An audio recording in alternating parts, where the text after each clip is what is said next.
top événement aujourd'hui organisé par Mind sur les questions de réconcilier rentabilité et durabilité.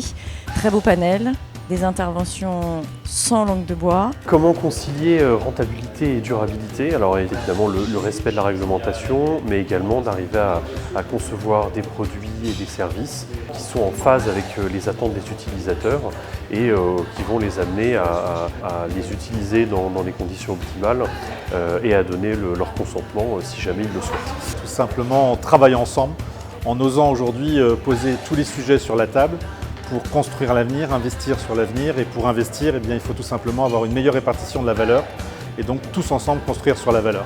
Les marques doivent plus que jamais, vu le contexte que l'on traverse, être dynamiques. Si on n'innove pas, si on n'est pas créatif, on meurt. On a besoin urgent d'avoir de la mesurabilité et de l'efficacité de nos actions. Et donc c'est cet appel à de la qualité de la data et de la mesure plus fine pour être dans une prise de décision qualitative. Nous avons besoin d'agences engagées elles-mêmes qui comprennent les enjeux environnementaux et sociaux de notre époque.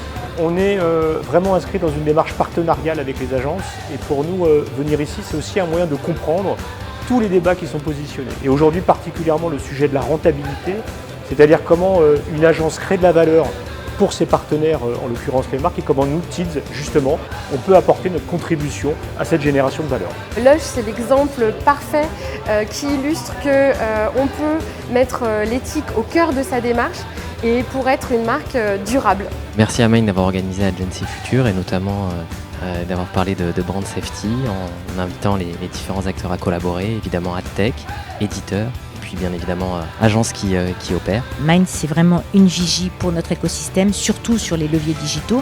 Et puis toujours passionnant de participer à ces échanges, à ce collectif qui réfléchit, qui se re-challenge sur comment créer de la valeur au niveau de la communication au regard des transitions écologiques et solidaires.